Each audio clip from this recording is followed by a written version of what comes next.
नमस्कार। त्रिस्तरीय पंचायत चुनाव को लेकर हमारी विशेष चर्चा, हमारा नेता कैसा हो, में आपका स्वागत है। मैं हूं घनश्याम यादव और आज हम आपको मिलवाने जा रहे हैं एक ऐसे कांग्रेसी नेता जिला पंचायत चुनाव में पार्टी ने इनको टिकट दिया है। किस रणनीति के तहत चुनावी मैदान में उतरेंगे, इन सभी सवालों का जवाब पाने के लिए जुड़े हमारे साथ गरियाबंद से हमारे संवाददाता राज्य लोचन के साथ। इस कड़ी को आज आगे बढ़ाते हुए हम आज आपसे कांग्रेस पार्टी का एक फायरब्रांड नेता से मुलाकात कराने जा रहे हैं। जी हाँ, कोई नहीं, संजय सर। सबसे पहले आपको हमारे इस बीकेएन न्यूज में हार्दिक स्वागत करता हूँ। बीकेएन न्यूज के तमाम दर्शकों को मेरा हार्दिक स्वागत है, अभिनंदन है। बहुत बहुत धन्यवाद राजीव जी, आपने आपके चैनल के माध्यम से मुझे यहाँ पे आमंत्रित किया और मैं आकर के आपके बीच में वार्तालाप कर रहा हूँ। संजय नेताम कौन है? संजय नेताम एक संघर्ष का पर्याय है। 2010 में मैंने अपने राजनीतिक जीवन का शुरुआत किया। 2010 में गांव का सरपंच बना। उसके बाद मैं 2015 में जनपद पंचायत का सदस्य बना। 2018 में राष्ट्रीय पार्टी कांग्रेस पार्टी ने मुझे बहुत बड़ा सम्मान टिकट मुझे दिया और 29 साल की उम्र में मुझे कांग्रेस पार्टी ने बिंद्रानगर विधानसभा क्षेत्र से टिकट दिया। 2020 में मैंने जिला पंचायत का चुनाव लड़ा और क्षेत्र के जनता जनार्दन के आशीर्वाद से, पार्टी के कार्यकर्ताओं के सहयोग से, पार्टी के नेताओं के आशीर्वाद से मैंने उस क्षेत्र से लगभग 12,000 वोटों से मैंने चुनाव जीत करके जिला पंचायत का सदस्य बना। उसके बाद जिला पंचायत का उपाध्यक्ष भी मैं बना। तब से लगातार मैं लोगों के हित के लिए, क्षेत्र के विकास के लिए पूरे समर्पण भाव से कार्य करते आ रहा हूं। पूरे क्षेत्र जानते हैं कि संजय नेताम एक संघर्ष का पर्याय है और लोगों के लिए, क्षेत्र के हित के लिए लंबी लड़ाई लड़ते हैं, ऐसा मेरी पहचान है। आप जो क्षेत्र क्रमांक 8 से पिछले बार जीत के आए हुए थे, उपाध्यक्ष भी बने थे जिला पंचायत, ऐसा कुछ काम गिना सकते हैं जो लोगों की नजर में आए कि हाँ, ये काम संजय नेताम के द्वारा हो? निश्चित तौर पे राजीव जी, आप जिला पंचायत सदस्य और जिला पंचायत उपाध्यक्ष रहते उस क्षेत्र में आप देखेंगे हमने उस क्षेत्र में बहुत सारा पुल पुलिया का स्वीकृति करवाया। आप देखेंगे हमने राजापड़ाव जो नदी है, राजापड़ाव क्षेत्र बता रहा हूं मैं, वहां हमने पुल का स्वीकृति करवाया। जरडी में हमने करवाया, शोभा के लिए हमने करवाया, शुक्ला माता के लिए, बाग नाला के लिए करवाया, गराड़ी नाला के लिए हम लोगों ने करवाया। शोभा प्राथमिक स्वास्थ्य केंद्र अब चल रहा है। शोभा में जो वर्षों से मांग चली आ रही थी, हायर सेकेंडरी स्कूल हम लोगों ने वहां पे करवाया। आप देखेंगे भूतबेड़ा में जो नक्सल प्रभावित एरिया है, वहां पे हाई स्कूल की लंबे समय से मांग कर रहे थे, वो हमने करवाया। रोड चौड़ीकरण की मांग करते हम लोग आ रहे थे, वहां पे हमने रोड चौड़ीकरण करवाया। गोना से गरीबा के मार्ग हम लोगों ने बनवाया। आप सूखा नदी देखेंगे, उसके हमने पुल के सैंक्शन करवाया। आप चिखली का देखेंगे, हमने वहां पे पुल का सैंक्शन करवाया। कोतरा डोगरी मार्ग है जो खरी पत्थर, वहां पे हमने पुल का सैंक्शन करवाया। लेकिन अभी तक बहुचर्चित सूखा तेल नदी नहीं बन पाया, इसके बारे में क्या कहें? ये कहीं ना कहीं जो ठेकेदार है, उनकी लापरवाही की वजह से क्षेत्र की जनता को भुगतना पड़ रहा है। ये कहीं ना कहीं प्रशासन को वहां पे जिस गति से कार्य करवाना था, वो कहीं ना कहीं नहीं हो पाया और वहां पे ठेकेदार को बदलने की बात अधिकारियों द्वारा की गई है। पिछले जिला पंचायत की बैठक में वहां पे अधिकारियों ने जानकारी दिया है और नया सिरे से टेंडर करके वहां पे दूसरे ठेकेदार को देने की बात चल रही है। लेकिन हम लोगों ने लगातार संघर्ष किया है, बहुत सारा हम लोगों ने काम करवाया है। आप इंदा गांव में देखेंगे राजीव जी, लगातार वहां प्राथमिक स्वास्थ्य केंद्र की मांग, क्योंकि वो टाइगर रिजर्व क्षेत्र है, वहां पे लगभग 6 ग्राम पंचायत वहां पे आती है, वहां पे लोग लगातार संघर्ष कर रहे थे। वहां पे हम लोगों ने प्राथमिक स्वास्थ्य केंद्र की स्वीकृति करवाया है। ऐसे बहुत सारा हम लोगों ने बड़ा बड़ा काम, छोटा छोटा काम तो आप देखेंगे, रंग मंच वगैरह हो गया, देवगुड़ी वगैरह हो गया, सीसी रोड वगैरह, भवन नगर, महिला समूह की भवन नगर हो गया, ऐसा हम लोगों ने बहुत जगह करवाया है। तो लोगों के हित के लिए, क्षेत्र के हित के लिए हम लोग लंबी लड़ाई लड़े हैं। उस लड़ाई में कई जगह सफलता मिली है और कुछ कार्य ऐसे हैं जो छूट गए हैं। तो निश्चित तौर पर छूटे हुए कार्य को हम लोग किस चुनाव के बाद फिर से लड़ाई लड़ करके हम लोग कराएंगे। बामनी झोला से अंदर जो क्षेत्र है, वहां पे अभी तक रोड नहीं बनाना, क्लियर नहीं बन पाया। आप देखेंगे उसी रोड के लिए अपनी जब गवर्नमेंट थी तो लगभग 40 करोड़ का स्वीकृति मिल चुकी है। आप देखेंगे सिर्फ रुका हुआ है एनओसी के नाम से, फॉरेस्ट से एनओसी मिल पाई है, लेकिन 40 करोड़ से ज्यादा की लागत से वहां पे सड़क की स्वीकृति मिल गई है। जब तत्कालीन मुख्यमंत्री आदरणीय भूपेश बघेल जी आए हुए थे परिया बहारा में भेंट मुलाकात कार्यक्रम में, लोगों की मांग पर तत्काल उन्होंने बमनी जोड़ से पोदो माई तक रोड की स्वीकृति उन्होंने वहीं पे घोषणा किया और तत्काल अमल में लाया, स्वीकृति भी दिया। लेकिन सिर्फ एनओसी के नाम से रुका हुआ है। निश्चित तौर पे एनओसी जितनी जल्दी मिल जाएगी, जैसे एनओसी मिल जाएगा काम शुरू हो जाएगा। काम स्वीकृति हो चुका है राजीव जी। भूपेश सरकार के समय आप जिला पंचायत उपाध्यक्ष बने थे, उस समय कांग्रेस का ही सरकार था। उसके बावजूद ऐसा कई गांव क्षेत्र में आपको देखने मिलेगा जहां पे सप्लाई है अभी तक नहीं हो पाए, लोग अंधेरा में रह रहे हैं। इसमें क्या? आपने बहुत अच्छा सवाल किया राजीव जी। निश्चित तौर पे बिजली की स्वीकृति जितने जगह हम लोगों ने मांग किया, तत्कालीन हमारी सरकार थी, सब जगह बिजली की स्वीकृति मिल गई। अब रही बात वहां पे काम, फॉरेस्ट रिजर्व क्षेत्र आप देखे हैं, टाइगर रिजर्व क्षेत्र है, और टाइगर रिजर्व क्षेत्र होने की वजह से कई कार्यों में इतना ज्यादा दिक्कत आया है कि एनओसी नहीं मिल पाई, और एनओसी नहीं मिल पाने की वजह से आज भी हमारा स्वीकृति कई कार्य जो है वो पेंडिंग पड़ा हुआ है। इनको लेकर के फिर से हम लोग लड़ाई लड़ेंगे, एनओसी मिल जाए इसकी हम लड़ाई लड़ेंगे, ताकि हमारा जितना रुका हुआ कार्य है वो कार्य अभी चुनाव के बाद में हो सके, इसलिए हम लोग लड़ाई लड़ेंगे। क्योंकि हमारा काम स्वीकृति हो गया है, और स्वीकृति के बाद नहीं होना कहीं ना कहीं ये बड़ा साजिश है। दिख रहा है कि कहीं ना कहीं साजिश नजर आ रही है। तो हम लड़ाई लड़ेंगे, और लड़ाई लड़ करके हम लोग फिर से उस क्षेत्र में बिजली के लिए, पुल पुलिया के लिए, सड़कों के लिए हम लोग फिर से लड़ाई लड़ेंगे। आप जो आपने पहले जीत के आए थे क्षेत्र नंबर 8 में कुईमाल ग्राम पंचायत, वहीं पे 2 गांव जंगल के ऊपर जो मौजूद है, वहीं पे ना रोड है, ना पुलिया है, ना पानी है, कुछ भी सुविधा नहीं है। वहां पे लोग अभी भी वहां खुद के वहां का पानी पी रहे हैं। अस्पताल के जिसका मुर्गे माल आना पड़ता है, कई सारे समस्या है। लोग अभी उसको चुनाव में बहिष्कार करने के लिए भी बात कर रहे हैं, और उनका बोलना ये है अगर छत्तीसगढ़ सरकार हमको सुविधा नहीं दे पा रहा है तो हम उड़ीसा में जाके मिलने के लिए तैयार। ठीक है, बड़ी बात है। मैंने कहा राजीव जी कि कई कार्य ऐसे जो छूट गए हैं, लगातार हम लोगों ने प्रयास किया है। आज जिस कुईमाल पंचायत की बात कर रहे हो, वहां पे जो पहाड़ के ऊपर बसी है पारा है, वो उस पारा के लिए हम लोगों ने बात किया अधिकारियों से, और अधिकारी की टीम ने सर्वे भी किया है। वहां पे सड़क के लिए अलग से सर्वे हुई है, पानी के लिए अलग से टीम बना करके एसडीओ और इंजीनियर का टीम बना करके वहां पे भेजा गया था ई के द्वारा। मैंने तत्कालिक मीटिंग में तत्कालीन जो ई साहब थे उनको मैं कहा भी था, मेरे सामने में उन्होंने एसडीओ को और इंजीनियर को फोन करके कहा कि तत्काल जिला पंचायत की बैठक में माननीय उपाध्यक्ष जी ने इससे बात रखी है, आप वहां जाकर के देखिए क्या क्या। जो ई साहब थे, सोनी साहब, मैंने उनको रखा, वो तत्काल भेजे थे, टीम वहां पे देखे हैं, सब तक रोड में बन करके तैयार हो गया है। निश्चित तौर पे हम लोग फिर से चुनाव के बाद जो है हम फिर से वहां पे जो समस्या है वो समस्या के समाधान के हम लोग फिर से प्रयास करेंगे। तो क्या हम ऐसा मानेंगे जो क्षेत्र क्रमांक 8 में जो काम अधूरा छोड़ के संजय नेता क्षेत्र क्रमांक 7 में आ रहे हैं, तो अभी जो चुनाव जो क्षेत्र क्रमांक जो 8 है, जहाँ वहां पे जो जीत के आएंगे, जो भी आपका कांग्रेस के द्वारा जो भी चुनी गई आप प्रत्याशी होंगे, क्या वो पूरा हो पाएगा? गारंटी देंगे हमारे बीके मिशन में? बिल्कुल बिल्कुल, मैं ये कह सकता हूँ दावे के साथ में कि हम लोग जो है संघर्ष करने वाले व्यक्ति हैं, और हम लोग संघर्ष में ही हमारी पहचान बनी हुई है। लोगों के हित के लिए जितना हमसे बन पड़ेगा हम लोग करेंगे।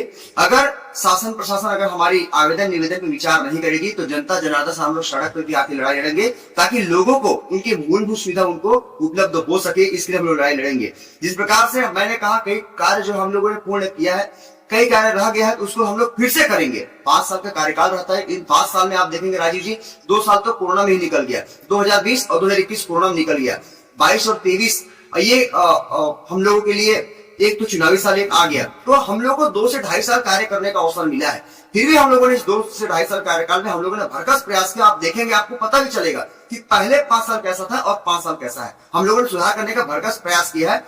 कहीं ना कहीं मैं नहीं कहता कि 100 में 100 पूरा होता है, कहीं ना कहीं छूट गया है। हम फिर प्रयास करेंगे कि वो काम जल्द से जल्द इसके चुनाव के जस्ट बाद में हो सके। जी, अभी आप चुनाव क्षेत्र क्रमांक 7 में खड़े हो रहे हैं, वहां पे ऐसा क्या क्या समस्या दूर की है जो आप अगर जीत के आते हैं तो आप उसको समाधान कर पाएंगे? अब जिला पंचायत क्षेत्र क्रमांक 7 में चुनाव लड़ रहा हूँ राजीव जी, तो बहुत सारी यहाँ पे मैं लगातार, अभी की बात नहीं, मैंने पिछले कई साल से इस क्षेत्र में भी दौरा किया है। ऐसा पूरे जिले में मैंने लगातार दौरा किया है। ये कोई क्षेत्र मेरे लिए नया नहीं है, ये क्षेत्र मेरा पुराना है, ये क्षेत्र हमारा कर्म स्थल है, ये हमारा ब्लॉक जन्म स्थल है, और हम यहाँ पे लोगों की समस्याओं को नजदीक से हम लोगों ने देखा है। कैसे किसानों को पानी नहीं मिल पा रहा है, यहाँ इधर का पानी जो है सिकासिर का पानी कहीं ना कहीं बाहर के किसानों को लाभ हो, लेकिन हमारे क्षेत्र के किसानों को लाभ नहीं मिल पा रहा है। इसके लिए कैसे हम लोग व्यवस्था करें ताकि किसानों के यहाँ पे सिंचाई की व्यवस्था हो सके, इसके लिए हम लोग प्रयास करेंगे। उसके बाद जो है हम ये प्रयास करेंगे कि जो सलग जलाशय का मामला है, जो 80% कार्य पूर्ण हो चुका है, वो कार्य को लेकर हम लड़ाई लड़ेंगे, ताकि यहाँ के किसानों को जो सैकड़ों एकड़ में उनको लाभ मिल सकता है। उसके लिए हम लोग प्रयास करेंगे। कोसमी बांध के लगातार प्रयास की जा रही है वहां किसानों के द्वारा, हम उसके लड़ाई लड़ेंगे। पीपल सीढ़ी में बैंक की मांग लगातार की जा रही है, धान खरीदी केंद्र मांग कोदोपाली में की जा रही है।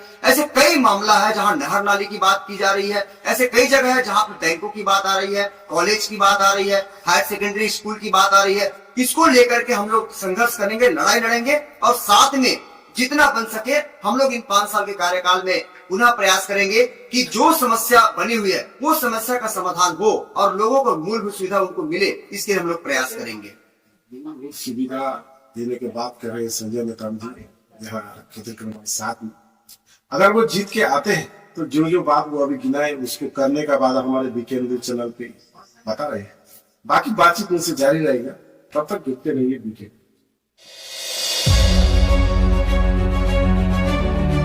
नमस्कार, मैं श्रुति ध्रुवा अमलीपदर से। मेरे दादाजी स्वर्गीय श्री धनसन नागेश जी, उनकी पोती मैं श्रुति ध्रुवा हूँ और अमलीपदर क्षेत्र क्रमांक 8 से मैं चुनाव के लिए खड़े होना चाह रही हूँ। और जितने भी क्षेत्र वासियों से मेरा निवेदन ये है कि आप सभी का आशीर्वाद मुझ पर बना रहे।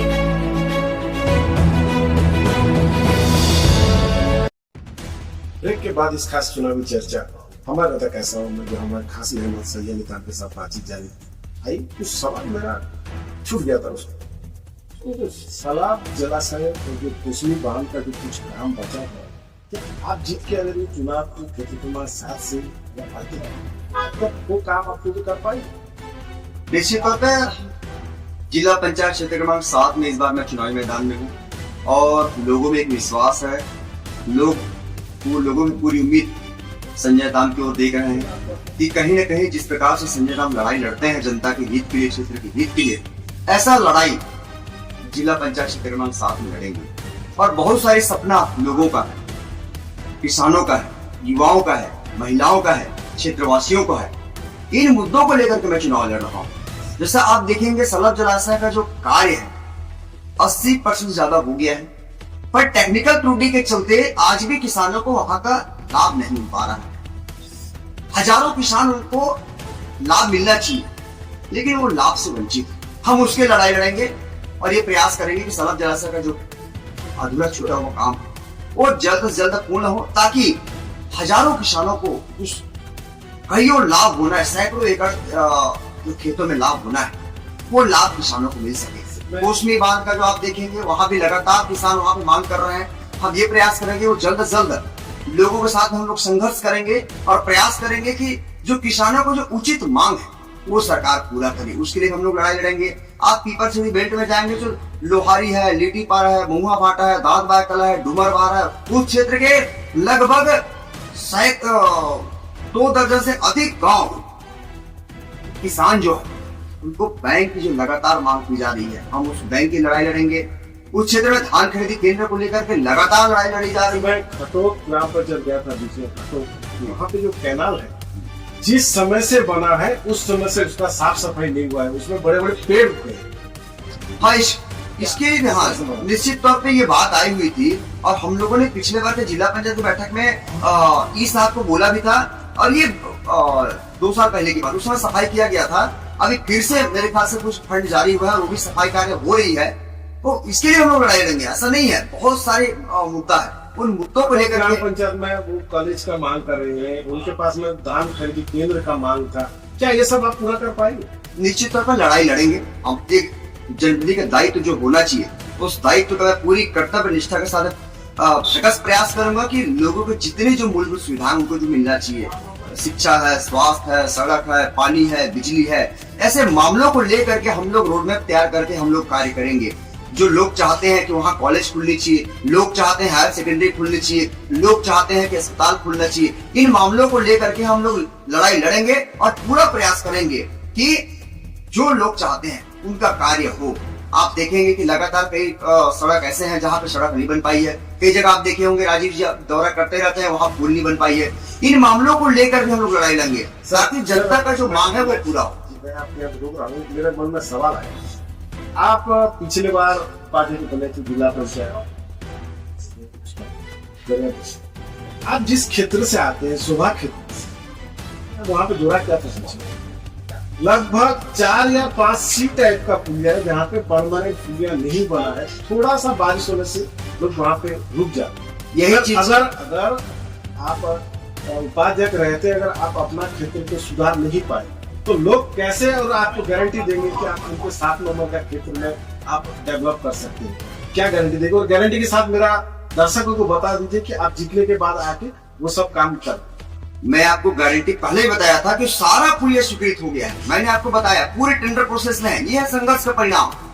आप पता करेंगे राजापड़ा क्षेत्र के अंतर्गत अड़गड़ी नाला, जरीडी नाला, शुक्लाभाटा नाला, गरहा नाला और आगे और गरहा नाला, ये 5 नालों में पुलिया निर्माण की स्वीकृति हो गई है, टेंडर प्रोसेस में है। ये संघर्ष का परिणाम है। ऐसा नहीं है कि हम लोगों ने स्वीकृति नहीं करवाया है। आप चाहेंगे मैं आदेश आपको भेज दूंगा। मैं पूरा कार्य स्वीकृति हो गया है। आप विभाग में पता भी कर सकते हैं। उस क्षेत्र में अस्पताल खुल गई है, उस क्षेत्र में हायर सेकेंडरी खुल गया है, उस क्षेत्र में नक्सल क्षेत्र में हाई स्कूल खुल गया है, उस क्षेत्र में सड़क जो जर्जर थी वो सड़क चौड़ीकरण हो गया है, उस क्षेत्र में गोना से करीब जो गिट्टी था वो डामरीकरण हो गया है, उस क्षेत्र में शिक्षकों की कमी थी। आप देखे हैं, आप खुद न्यूज चलाए थे कि हम लोग लंबा लड़ाई लड़े हैं, तब से जाकर के अभी तत्कालिक 4 महीने पहले 22 की व्यवस्था की गई थी। ऐसा नहीं है, हम लोगों के हित को लेकर के लड़ाई लड़े और लगातार संघर्ष करे हैं और संघर्ष का परिणाम है कि वहां जाकर के इस टाइप का काम हुआ है। और निश्चित तौर पे आप जो किए हैं 7 के लिए, हम 7 के लिए और भी जोर देकर लड़ाई लेंगे। और जितना समस्या है इस 7 में, चाहे शिक्षा के मामला को लेकर के हो, स्वास्थ्य के मामला को लेकर के हो, सड़क के मामला को लेकर के हो,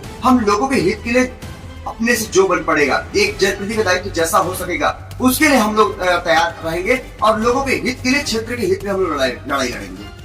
हम यही उम्मीद करते हैं कि जो क्षेत्र क्रमांक 7 है उस पे आप जीत के आए और लोगों का जो भी उनका उम्मीद है उस पे खरा उतरे।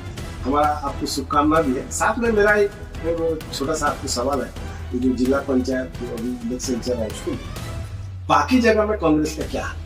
बाकी क्षेत्र निश्चित तौर पे पूरे कांग्रेस दमखम से लड़ रही है और पूरे सीट में कांग्रेस के जितने प्रत्याशी हैं वो सब जीत करके आ रहे हैं और पूरे मजबूती के साथ में हमारे एक एक कार्यकर्ता, हमारे जितने प्रत्याशी हैं पूरे दमखम से चुनाव लड़ रहे हैं और मुंहतोड़ जवाब हम लोग देने को तैयार हैं। और निश्चित तौर पर हमारे जितने कांग्रेस समर्थित हैं वो सब चुनाव जीत के आ रहे हैं। कितना सीट ला रहे? जिला पंचायत में 11 है, निश्चित तौर बहुमत में हम लोग आएंगे। अध्यक्ष किसको बना रहे हैं? SC सीट कोटा है और इसमें कुछ जगह पे अनारक्षित सीटों भी हमारे कैंडिडेट SC वर्ग से लड़ रहे हैं और उम्मीद है कि अभी वो तो तय नहीं है, तय तो हाईकमान को करना है और हाईकमान तय करेगी SC सीट से किसको बनाना है, क्योंकि SC सीट कोटा में आरक्षण है, अध्यक्ष SC कोटा से ही बनेगा। अब वो हाईकमान तय करेगा किसको बनाना है, लेकिन हम लोग बहुमत से पूरे जिला पंचायत में आ रहे हैं। यहाँ पे छोटा सा एक बता दूं, क्या 9 नंबर का एक रीति चल के आ रहा है कि जो 9 नंबर से जीत रहे हैं वही आगे चल के अध्यक्ष बन रहे हैं? क्या इस बार में ऐसा हो?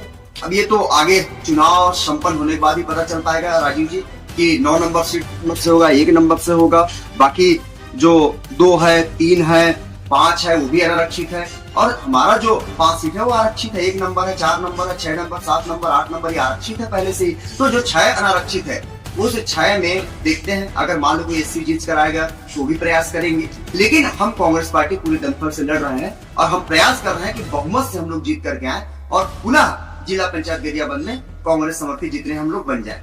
क्या मैं अभी जिससे बात कर रहा हूँ वही है 2025 के जिला पंचायत उपाध्यक्ष? ये तो मैं बता नहीं पाऊंगा, हाईकमान को तय करना है और जितने जीत करके आएंगे प्रत्याशी उनको तय करना है कि उपाध्यक्ष कौन बनेगा, अध्यक्ष कौन बनेगा। चलिए, हम आपका बात को मानते हुए हमारा ये जो आपके जो खास कर यहाँ पे मैं इसको रख रहा हूँ, लेकिन मेरे पीके न्यूज के जितने भी दर्शक है उनसे मैं ये वादा करके जा रहा हूँ कि कल आपके किसी और एक महान हस्ती से मुलाकात करा। तब तक देखते रहिए पीके न्यूज।